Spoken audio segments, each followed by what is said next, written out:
Assalamualaikum and welcome back to my channel. So in today's video we are going to do a Negombo city tour.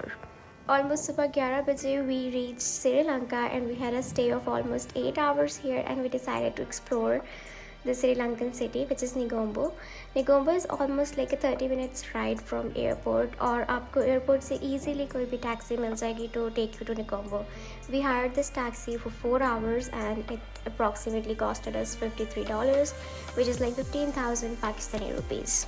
Okay, so since this was the closest city from the airport and our guide suggested us to go here, I searched some facts about Negombo. Negombo को Little Rome कहते हैं because it has a lot of Catholic churches. उसके अलावा इसको कहते हैं मीपुरा because of the bees. मीपुरा means the city of bees.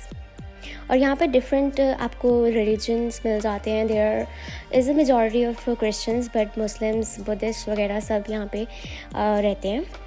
I specifically asked my driver कि मुझे हलाल फूड कहाँ पर मिलेगा. सो ही सेड कि यहाँ पर सारा फूड हलाल है and he took us to this restaurant which is Amara leaf restaurant. यहाँ पर we tried their biryani. Okay, the biryani had pineapple, cashews and raisins in it और उबला अंडा which was quite surprise for me. मैंने ऐसे बिरयानी कभी ट्राई नहीं की but it was good in taste. उसके बाद we also tried this club sandwiches. मुझे कोई खास मज़ा नहीं आया इनको खा के. दे were like 3 on 10 maybe.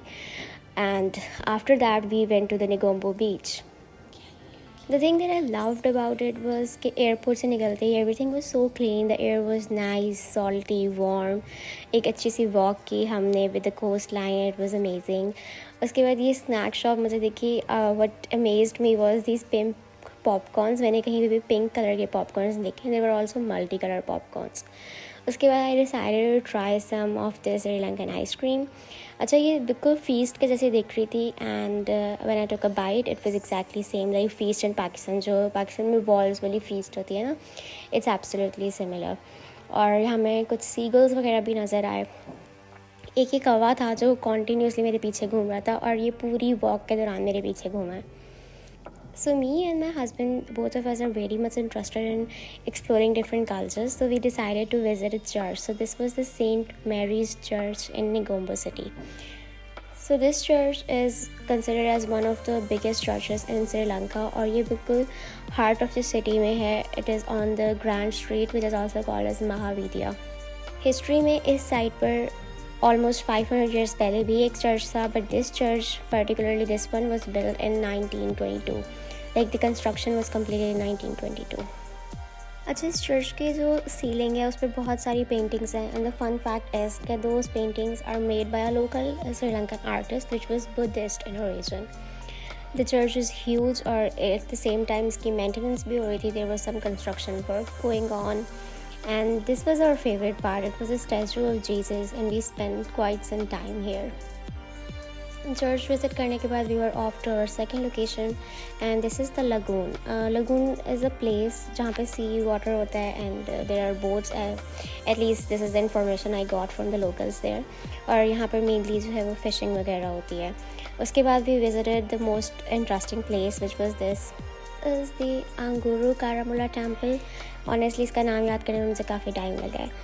But here I was amazed. यहाँ पे I think it was almost a 6 meters tall statue of Buddha और इसका carving work impressive था.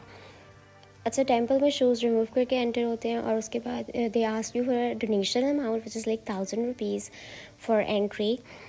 They call it donation but it can be called as an entry fee as well. उसके साथ ही आपको एक book देते हैं. इसमें सारी गाइडलाइन है अबाउट दिस टेम्पल. मतलब कि टेम्पल में जो भी स्टैचूज़ वगैरह बने हुए हैं उनकी सारी एक्सप्लेनेशन इस बुक के अंदर होती है. So you can visit it along with the book. So this temple has a history of almost being 300 years old and temple की entrance पे you guys have noticed there is a dragon और dragon का मुंह खुला हुआ है and they से कि ड्रैगन जो है वो वार्ड ऑफ करता है the evil spirits from the visitors और जो टेम्पल में रहते हैं उन लोगों के बारे में. This is a picture which shows कि Buddha is giving a sermon in paradise. तो ये सारे लोगों को उन्होंने यहाँ पे दिखाया हुआ है विद द बुद्धा. और भी जितने सारे डिफरेंट यहाँ पे स्टैचूज़ थे और उनके साथ डिफरेंट स्टोरी लाइन्स थी वो सारी बुक में मेंशन थी. And we also had our driver which is our travel guide as well.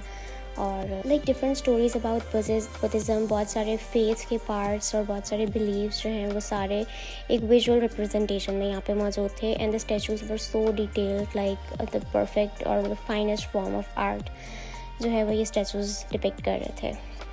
So this temple also has a library which is almost 300 years old, and you can also go and explore that.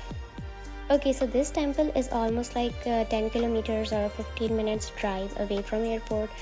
तो अगर आपका श्रीलंका में layover है या आप Sri Lanka visit कर रहे हो तो अपने विज़िट के स्टार्ट में या वापस एयरपोर्ट आते हुए do visit this place, it's so good.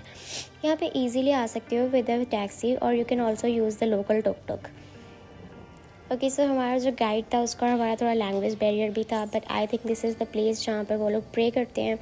यहाँ पे ये वाले फ्लावर्स पड़े हुए थे। इफ़ समबडी नोज़ कि ये कौन से फ्लावर्स एंड डू कमेंट। अच्छा, इसी टेंपल के साइड का ये पार्ट था जहाँ पर बहुत लाइफ साइज स्टैचूज़ मौजूद हैं of the Kings which have ruled over Sri Lanka in different years. तो ये सारे स्टैचूज़ हैं of the Kings which are called as the Sinhala Kings, and they are the first ones to be recorded in the history as the rulers of Sri Lanka. और these were the monarchs before the British came and took over the place. I also came to know कि इस area को temple के कहते हैं पिलामा जी, which also means the image house। और यहाँ पर सारे जो रूलर्स हैं उनकी पेंटिंग्स हैं और बहुत सारे स्टैचूज़ भी हैं। उसके बाद हम इसी इमेज हाउस के टॉप स्टोरी पर गए and there were these little pretty stairs in red carpet. यहाँ पर एक ये स्टैचू था of Buddha. And after that they took us to this place. ये काफ़ी शेडी सी लग रही थी और मुझे समझ नहीं आता कि हमें यहाँ क्यों लेके जा रहे हैं, बट खैर this is the place which they told us कि इन्होंने यहाँ पे एक हेल बनाया हुआ है। Like this is the concept of hell के अगर कोई गंदे काम करेगा तो वो इस तरह हेल में आएगा। After that we left for the airport और रास्ते में बारिश भी हुई, so we also enjoyed the Sri Lanka in rain. It was heavenly, मतलब बहुत ज़्यादा ग्रीनरी है, बहुत clean air and everything is great. I hope you all liked the video. Subscribe to the channel and wait for the other vlogs because Maldives vlogs are coming soon.